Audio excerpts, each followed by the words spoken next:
আর এমন যোগ্যতা আছে আমি বলতে পারবো আমার ইবাদতগুলো, আমার রোজাগুলো, আমার সিয়ামগুলো, আমার এই কার্যক্রমগুলো, ইবাদতগুলো আল্লাহ কবুল করে নিয়েছে।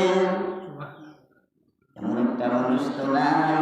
আমি ইমাম সাহেব, আমি এত বড় কিছু, আমি মসজিদ কমিটির সদস্য, আমি সমাজের একজন নেতৃস্থানীয় মাওলানা সাহেব, আলেম ওলামা, পীর বুজুর্গ আর ইমাম সাহেব আইএমএ মসজিদান বলতে পারেন কি আমার রোজাগুলো কবুল হয়ে গেছে? না না, কোনো গ্যারান্টি নাই। বলেন না, কোনো গ্যারান্টি নাই নাই নাই। এই জন্যই আজকে তো তাদের পুরস্কারের দিন, যাদের রোজা, যাদের ইবাদত কবুল হয়ে গিয়েছে। বন্ধুরা আমার, আনন্দ করবেন, উৎসব করবেন, ভালো আনন্দ করা কোনো নিষেধ নেই, আনন্দ করাটাই জরুরি, আনন্দ করবেন। আমি বলতে চাই আমার ভাইরা বাবারা, আজকে যারা আমরা রোজা রেখেছি আমাদের তো উপায় নাই, আর যারা রাখতে পারি নাই, যারা রাখি নাই, যারা অবজ্ঞা করেছি, যারা আমার আল্লাহকে অমান্য করেছি, আমার রাসূলকে অবজ্ঞা করেছি, তাদের কি উপায় হবে? আমার ভাইরা, রোজাদার ভাইরা, ও আমার সিয়াম পালনকারী ভাইরা, বলা যায় না কোন দিক দিয়ে আটক হয়ে যায়, আবার বলা যায় না আল্লাহর পক্ষ থেকে কোন সিলাই ছুটতে পারে। ঠিক না বলে ঠিক বলুন? সকলে বলুন না আমিন। আল্লাহ রাব্বুল আলামিন আমাদেরকে কবুল করুন, সকলে বলুন আমিন। ভাইরা আমার বাবারা, আজকের দিনটা খুশির দিন, ঠিক আছে, আমরা খুশি করব, আনন্দ করব। এই জন্য বললাম, বলেন কোনো গ্যারান্টি নাই আমাদের আনন্দ করার। এমন একটি দিন আমরা উপনীত হয়েছি। আমার ভাবারা, আপনারা ইসলামের দ্বিতীয় খলিফা, অর্ধ পৃথিবীর শাসনকারী খলিফা হযরত উমরের কথা শুনেছেন। হযরত উমর রাদিয়াল্লাহু তাআলা আনহু অর্ধ পৃথিবীর বাদশা। ঈদের আগে ওনার বাচ্চাদের জন্য জামা কাপড় কিনবেন, জামা কাপড় কেনার মতো কোনো সামর্থ্য নাই, জামা কাপড় কেনার মতো সামর্থ্য নাই। একজন খলিফা, বিশ্ব মুসলিমের একজন নন্দিত প্রেসিডেন্ট, বিশ্বের অর্ধ পৃথিবীর বাদশা হযরত উমর রাদিয়াল্লাহু তাআলা আনহু তার স্ত্রীর কাছে জবাব দিতে পারছেন না।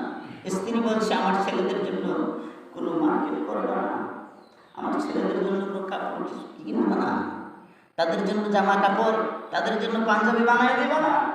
এবার ভাইরা, অর্ধ পৃথিবীর বাদশা হযরত ওমর রাদিয়াল্লাহু তাআলা আনহু তার খাদ্যমন্ত্রীর কাছে, তার অর্থমন্ত্রীর কাছে একটা লিখিত চিঠি পাঠালেন। খাদ্যমন্ত্রী ও মন্ত্রণালয়ের মন্ত্রীরা, অর্থমন্ত্রী, আমার আগামী মাসের বেতনটা অগ্রিম দিয়ে দাও। আমার ভাইয়েরা, আল্লাহর নবীর এক সাহাবী অর্থমন্ত্রীর দায়িত্বে ছিলেন। আল্লাহর নবীর এমন সাহাবী ছিল, হযরত উমরকে শিক্ষা দেয়। আল্লাহু আকবার।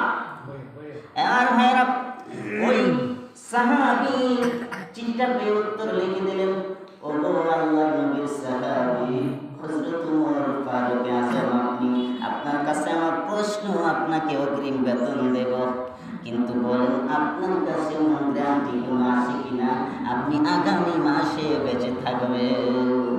আল্লাহু আকবার বলুন না। ওমরের কাছে ফিরতে চিঠি গেল, বেতন তো আসলোই না।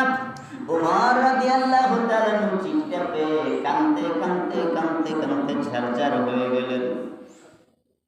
আমার ভাইরা, সংক্ষিপ্ত করে বলে যে কথাটা শেষ করে দেই। পরবর্তীতে ওই মন্ত্রীকে হযরত ওমর ডাকলেন জনতার সামনে, মনে হচ্ছিল যেন বিচার করবে, কিন্তু পরবর্তীতে দেখা গেছে চোখের পানি ফেলে ফেলে জনতার সামনে বলে দিলেন, আমি ধন্য যে এমন সাহাবীরা, আমার নবীর এমন সাহাবীরা নেতৃত্বে রয়েছে যারা আমার উত্তর দিতে পারে। আল্লাহু আকবার। আমার তো কোনো গ্যারান্টি নাই। আজকে আনন্দের কথা ঠিক, আজকে ঈদুল ফিতর আর পালন করবো ঠিক, আমার তো কোনো আনন্দ নাই, কারণ আমার এই গ্যারান্টি নাই না বেঁচে থাকবো কিনা, আর আমার এমন কোনো গ্যারান্টি নাই যে আমার রোজাগুলো কবুল হয়েছে কিনা, আমার গুনাহগুলো মাফ হয়েছে কিনা, আর আমার এই সিয়াম, আমার সাধনা কবুল হয়েছে কিনা, আমার তো কোনো গ্যারান্টি নাই। সবাই আনন্দ করছে, সবাই আনন্দিত। এবার ভাইয়েরা মুহূর্তের মধ্যে হযরত ওমর রাদিয়াল্লাহু তাআলা ঈদুল ফিতরের নামাজ আদায় করে দ্রুত ঘরে চলে গেলেন। ঘরে গিয়ে দরজাটা বন্ধ করে দিয়ে ওনার রুমের মধ্যে উনি ঢুকে দরজা লাগাই দিয়া ওই একাকী ঘরের মধ্যে হাউ মাউ করে চিৎকার করে করে কান্নাকাটি করতেছেন। আল্লাহু আকবার! চিৎকার শোনা যাচ্ছে ওনার রুম থেকে। অন্যরা চিন্তা করতেছে, অর্ধ পৃথিবীর বাদশাহ খলিফা ওমর কেন কান্দে, কি ব্যাপার? কয়েকজনে জোরাজুরি করে পিরাপিরি করে দরজার মধ্যে জানতে চাইলেন, ওগো ওমর আপনি কেন কান্দেন, আপনার কি সমস্যা? আজকে ঈদের দিন দরজা বন্ধ করে কেন কান্নাকাটি করে? হযরত ওমর উত্তর দেয়, দুনিয়ার মানুষেরা রে, আমার পরিবারবর্গ, আমার আত্মীয় স্বজন, আমার প্রতিবেশীরা, আমার মুসলিম জাহান, শুনে রাখো, আমি জানি না আমার জীবনের রোজার ইফতার সেহরি কবুল হয়েছে কিনা, কেমন কবুল হয়েছে কিনা, সুতরাং আমি কেমনে আনন্দ উৎসব করবো। আল্লাহু আকবার!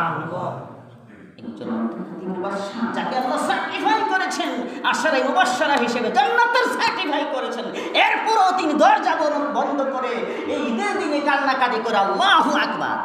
আর আমরা কোথায় আছি?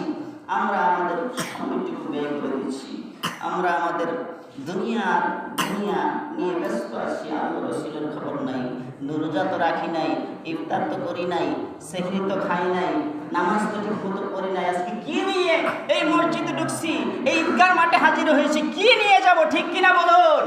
আল্লাহ রাব্বুল আলামিন আমাদেরকে তওবাকারী বান্দা হিসেবে কবুল করুন, সকলে বলুন আমিন।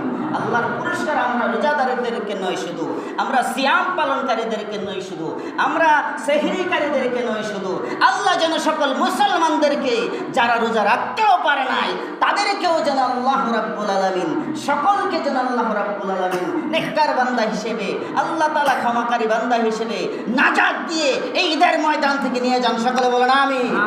আল্লাহ তাআলা কবুল করেন, সকলে বলেন আমিন। এই যুবক ভাইরা বলেন আমিন। আল্লাহ তাআলা আমাদের সকলকে কবুল করুন।